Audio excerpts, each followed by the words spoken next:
Welcome to our channel. ఈరోజు మనతో పాటు ఉన్నారు న్యాచురోపతి డాక్టర్ శివాని రెడ్డి గారు. సో మేడంతో ఈరోజు మనం ఎందుకున్నామంటే ఈ మధ్య కాలంలో యాక్చువల్లీ చిన్న పెద్ద తేడా లేకుండా ప్రతి ఒక్కరిలో కామన్‌గా వస్తుందండి ఈ ప్రాబ్లమ్, మోకాళ్ళ నొప్పుల ప్రాబ్లమ్. కొంతమందిలో మోకాల్లో గుజ్జు ఎరిగిపోయి టక్ టక్ మన సౌండ్‌లు కూడా వస్తుంటాయి. దీనికి మన ఇంట్లోనే కొన్ని హోమ్ రెమెడీస్ ఉన్నాయి.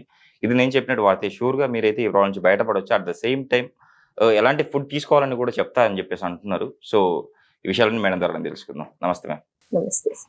మేడం ఈ మధ్య కాలంలో యాక్చువల్లీ మనం ఒకప్పుడు పెద్దవాళ్ళు చూసేవాళ్ళం మోకాళ్ళ నొప్పులు. ఒక ఏజ్ అయిపోయిన తర్వాత 60 ఇయర్స్, 70 ఇయర్స్ వచ్చిన తర్వాత మాత్రం వాళ్ళకి మోకాళ్ళ నొప్పులు వచ్చేటివి.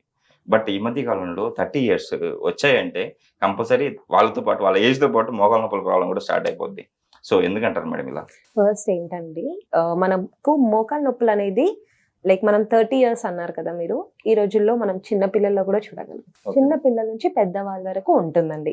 అయితే ఫస్ట్ ఆఫ్ ఆల్ ఇందులో చిన్న పిల్లలు చేసేవి కొన్నిసార్లు నిజంగానే అయ్యుండొచ్చు, అది స్పోర్ట్స్ ఇంజురీ. సెకండ్ థింగ్ ఏంటంటే పిల్లోడికి స్కూల్కి వెళ్ళాలని లేకపోయినా అదొక సాకులాగా చెప్పుకుంటాడు కొన్నిసార్లు. ఇవి మనం కన్సిడర్ చేయాలి. సెకండ్ వచ్చేసి మోకాళ్ళ నొప్పుల్లో మనకు ఒక 4 టైప్స్ ఉంటాయండి. ఒకటి మైనర్, మైల్డ్, మోడరేట్, సివియర్.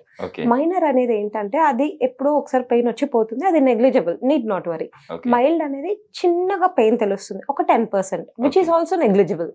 దాన్ని పెద్దగా మనం ఆలోచించాల్సిన పని లేదు. అండ్ ఇది కొంచెం మనకు 20-30 ఇయర్స్ వాళ్ళలో కనిపిస్తుంది, ఒబేస్ గా ఉన్న వాళ్ళలో కనిపిస్తుంది. మనకి ఎప్పుడైతే మోడరేట్ పెయిన్ ఉంటుందో, మోడరేట్ పెయిన్ ఉన్నప్పుడు మనము ఆ పెయిన్ తగ్గించుకోవడానికి చేయవలసిన పనులు చేయాలి. వాకింగ్ చేయడమా, కొంచెం ఎక్సర్సైజ్ చేయడమా, లేదా ఫిజియోథెరపీకి వెళ్ళడమా అక్కడ ఇంపార్టెంట్. ఏదైతే సివియర్ స్టేజ్ ఉంటుందో, సివియర్ స్టేజ్ అనేది మనం డెఫినెట్లీ 60+ ఏజ్ లోనే చూస్తామండి. Below 60 it is not at all severe. కొన్ని కేసెస్ అవి ఎగ్జంప్షన్ అనుకోండి. ఈ 60 వాళ్ళల్లో మనం చూసేది సివియర్. ఈ సివియర్ ఎప్పుడైతే చూస్తామో ఇక్కడ ఏం జరుగుతుందంటే ఇలా 2 బోన్స్ కి మధ్యలో మనకు ఒక లేయర్ ఉంటుందండి, అది కార్టిలేజ్ అంటారు. అది మెత్తగా ఉండదు, కానీ బోన్ కన్నా కొంచెం మెత్తగా ఉంటది. అది ఎప్పుడైతే కంప్లీట్ గా అరిగిపోయి 2 బోన్స్ రబ్ చేసుకుంటాయో, కొంచెం పౌడర్ ఫార్మాట్ లో వస్తున్నట్టు తెలుస్తుందో, అలాంటప్పుడు they should go for surgery అండి. బట్ చిన్న పెద్ద పెయిన్ కి మనం డిఫరెన్స్ లేకుండా సర్జరీకి వెళ్ళడం అనేది నో యూస్. బట్ ఈ రోజుల్లో ఏంటంటే మన ఇండియాలో ప్రతి ఒక్కరికి మెడికల్ ఇన్సూరెన్స్ ఉంటుంది, అండ్ డెఫినెట్లీ డాక్టర్స్ కి కూడా పేషెంట్స్ కావాలి, కాబట్టి every pain is a kind of surgery. We should avoid this as much as possible. So నేను చెప్పేది ఏంటంటే, ఫస్ట్ ఆఫ్ ఆల్ నీ పెయిన్స్ కొన్ని నిజంగానే నీ వల్ల వస్తాయి, కొన్ని మన బ్యాక్ వల్ల వస్తాయి. బ్యాక్ వల్ల ఎందుకు వస్తాయి అంటే, మనం స్పైనల్ కాలమ్ చూసుకుంటే అక్కడ నుంచి వచ్చే ప్రతి నర్వ్ మన బాడీకి సప్లై అవుతుంది, ప్రతి ఆర్గన్, ప్రతి సెల్ కి సప్లై అవుతుంది. సో మనకు లాంగ్ సిట్టింగ్ ఉంటుంది sir. Many of the professions కి లాంగ్ సిట్టింగ్ ఉంటుంది. లాంగ్ సిట్టింగ్ ఉండడం వల్ల ఏంటంటే వాళ్ళకి ఒత్తిడి పడుతుంది కంప్లీట్ గా బ్యాక్ పైన. దాని వలన అక్కడ నుంచి వచ్చే కండరాలన్నీ బిగుసుకుపోవడం, అక్కడ నుంచి వచ్చే నర్వ్ కరెక్ట్ గా సప్లై చేయకపోవడం వల్ల మనకు పెయిన్ వస్తుంది. నర్వ్ యొక్క లక్షణం ఏంటి సార్? పెయిన్, టెండర్నెస్ అండ్ మొద్దు వారినట్టుగా తెలియడం. ఇవి అది ఇచ్చే అవి ఇచ్చే లక్షణాలు ఇవి.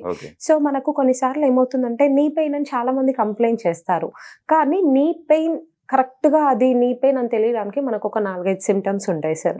ఒకటి, చూసినప్పుడు కొంచెం ఎర్రగా ఉండాలి, ముట్టుకుంటే వేడిగా ఉండాలి, కొంచెం నీరు వచ్చినట్టుగా కనిపించాలి, అండ్ పేషెంట్ అసలు టచ్ చేయనివ్వరు, అలా ఉంటే అది ప్రాపర్ నీ పెయిన్. అది కాకుండా కొన్నిసార్లు ఏమవుతుందంటే నీ చుట్టుముట్టు ఉన్న మజిల్స్ బాగా బిగుసుకుపోతాయి.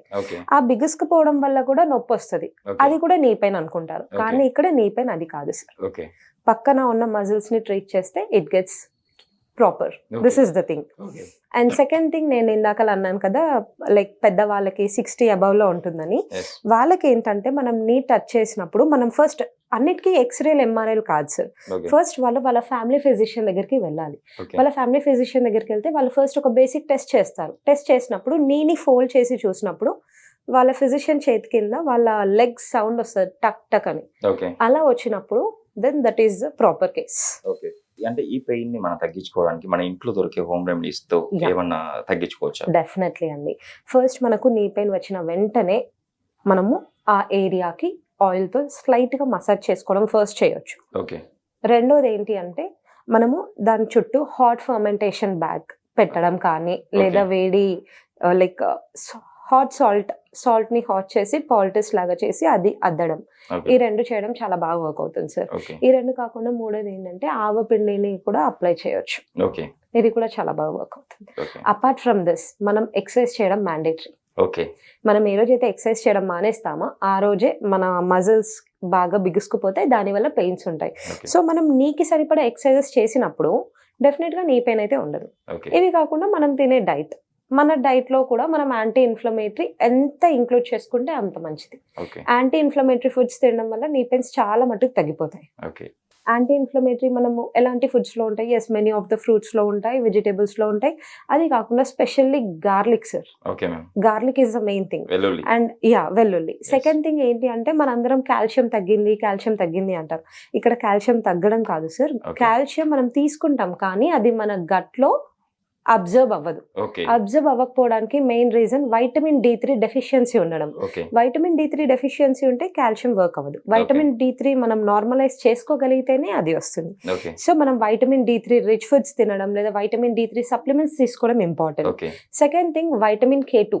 ఓకే వైటమిన్ K2 కూడా చాలా ఇంపార్టెంట్ సార్, గట్ లో it plays major role for Okay. Absorption of calcium. Okay ఇవన్నీ కాకుండా బోరాన్ అనేది ట్రేస్ ఎలిమెంట్. ఓకే ఆ మినరల్ ఎంత హెల్ప్ఫుల్ అంటే ఇట్ హెల్ప్స్ లైక్ కాల్షియం మనకి ఎంత ఇంపార్టెంట్ బాడీకి, బోరాన్ కూడా అంత ఇంపార్టెంట్. ఓకే బోరాన్ మనకు చాలా ఫ్రూట్స్ లో ఉంటుంది sir, specially avocado, okay peach, peach and vitamin C rich foods లో బాగా దొరుకుతుంది. ఓకే మేడం, ఇప్పుడు మీరు చెప్పినట్టు మన గట్లో ప్రాబ్లం వల్లనే ఈ నీ పెయిన్స్ వస్తున్నాయి. Yeah. ఏదైతే మనకు అబ్జర్వ్ అవ్వాలో Mm. కాల్షియం కానీ బోరాన్ కానీ ఇట్లాంటివి అన్ని ఏవైతే విటమిన్ D3 చెప్పారు, ఇవన్నీ అబ్జర్వ్ అవడానికి మన గట్టే మెయిన్ సోర్స్ అని చెప్పేసి అంటారు. Yeah. ఈ గట్ ప్రాబ్లం ఎందుకు వస్తుంది? గట్ ప్రాబ్లం ఫస్ట్ థింగ్ మనం తినేదాన్ని బట్టి సార్. ఓకే ఇప్పుడు మనం తినేది మన గట్ కి స్యూట్ అవ్వాలి, స్యూట్ అవుతేనే దట్ ఈస్ క్యారీడ్ ఫార్వర్డ్. ఇప్పుడు నేను తింటాను, చాలా కాల్షియం తింటాను కానీ నా గట్ అబ్జర్వ్ చేయదు because of this deficiencies. Okay అప్పుడు ఆ కాల్షియం ఏదైతే నేను తీసుకొని గట్ లోకి వెళ్లకుండా బ్లడ్ స్ట్రీమ్ లో ఆగిపోయి ఉంటుందో ఓకే అది ఆర్టరీస్ కి సప్లై చేస్తుంది సార్. దానివల్ల కాల్సిఫికేషన్ ఆఫ్ ఆర్టరీస్ జరిగి హార్ట్ అటాక్ వచ్చే సూచనలు, ఓకే గుండె జబ్బులు చాలా త్వరగా వస్తాయి. సెకండ్ థింగ్ అండి, మనం గట్ అని చెప్పుకున్నాం కదా, first of all gut health అనేది చాలా ఇంపార్టెంట్ అండి. గట్ హెల్త్ ఎలా మెయింటైన్ చేయడం అనేది it all depends on the food. As I already said, gut కి మనము డైలీ ప్రోబయోటిక్ ప్రీబయోటిక్ ఇవ్వడం చాలా ఇంపార్టెంట్. ఇవి Okay. చాలా ఫ్రూట్స్ అండ్ వెజిటేబుల్స్ లో ఉంటాయి. బట్ కర్డ్ అనేది చాలా ఇంపార్టెంట్ థింగ్ సార్. ఓకే చాలా మంది కర్డ్ తినొద్దు అంటారు. ఎస్, నేను అగ్రీ చేస్తాను. After 6 in the evening curd తినకూడదు, బట్ బిఫోర్ దట్ డెఫినెట్ గా తినాలి. Okay at least 1 cup of curd will help you so much. Okay. మన గట్ హెల్త్ కంప్లీట్ మెయింటెనెన్స్ కి మనము వాడాల్సిన first thing curd. Okay second thing, మనము ఎంత తింటున్నామో అట్లీస్ట్ అంత వర్క్ మనం చేయాలి. ఓకే అది చేయకపోతే it deposits into the fat. And again okay knee pains కి ఇది చెప్పడం మర్చిపోయాను sir, fat plays major role. Okay ఎక్కువ ఫ్యాట్ ఉండిపోవడం వల్ల ఒంట్లో వాళ్ళు ఒబేస్ గా ఉంటారు. ఒబేస్ గా ఉండడం వల్ల నీస్ అనేది వెయిట్ బేరింగ్ జాయింట్స్. ఓకే ఉన్న కంప్లీట్ వెయిట్ దానిపైన పడడం వల్ల కూడా you will end up having knee pains. Okay madam, నిద్రలేని సమస్య వల్ల కూడా ఈ గట్ సరిగ్గా పనిచేయదు, ఈ Yes. ప్రాబ్లమ్స్ నీ పెయిన్స్ Yes. ప్రాబ్లమ్స్ వస్తాయి అంటారు. Yes. ఇది ఎంతవరకు Sure. కరెక్ట్? ఇంతకు ముందు ఏంటండి, లైక్ పాత కాలాల్లో ఏంటంటే సాయంత్రం 7 తర్వాత భోజనం అనే మాట ఎవరు ఎత్తేవాళ్ళు కాదు. ఓకే 7 గంటలకు భోజనం చేసామా 10 గంటలకు పడుకున్నామా అనేది రొటీన్. ఓకే బట్ ఈ రోజుల్లో ఏంటండి, night 2 o'clock midnight street food, 4 o'clock early morning dosa అని అందరూ స్టార్ట్ చేస్తారు. Okay so when you eat like this, మీ బాడీకి సర్కాడియన్ రిథమ్ అనేది ఒకటి క్రియేట్ చేశారండి దేవుడు. ఓకే మీరు దాన్ని దాటి అధిగమించి చేసినప్పుడు డెఫినెట్ గా you will end up having problems. Okay మనకు గట్ ఇష్యూస్ ఉన్నాయంటే definitely you will have acidity, gastritis. ఇప్పుడు నేను ఒక 10 members కాలేజ్ స్టూడెంట్స్ నిల్చోపెట్టి అడిగితే అట్లీస్ట్ దాంట్లో 7 members కి అసిడిటీ ఉంటుంది సార్. ఓకే డెఫినెట్లీ అది only because of the faulty life style. Okay so what I say, day టైంలో మీరు ఏం తినాలనుకుంటున్నారో తినండి, నైట్ టైంలో పడుకునే టైంలో పడుకోండి. ఓకే నిద్ర డిస్టర్బ్ చేసుకొని మిడ్ నైట్స్ తినే ఫుడ్స్ వల్ల ప్రాబ్లమ్స్ ఎక్కువ అవుతాయి కానీ తక్కువ అయితే అవ్వవు. ఓకే నిజంగా మేడం, ఈరోజు మన ప్రేక్షకుల కోసం చాలా చక్కగా వివరించారు. నీ పెయిన్ ప్రాబ్లం ఉన్న వాళ్ళు ఎలాంటి ఫుడ్ తీసుకోవాలి, అట్ ద సేమ్ టైం మన గట్ నీ పెయిన్స్కి ఎలా కారణం అవుతుంది అని చెప్పేసి, మన గట్ను కాపాడుకుంటే మనకి ఎటువంటి రోగాలు రాకుండా ఉంటాయి. అట్ ద సేమ్ టైం నీ పెయిన్స్ అసలు మెయిన్గా అంటే తక్కువ ఏజ్లో రాకుండా చూసుకోవచ్చు అని చెప్పేసి కూడా చాలా చక్కగా వివరించారు madam. Thank you. Thank you.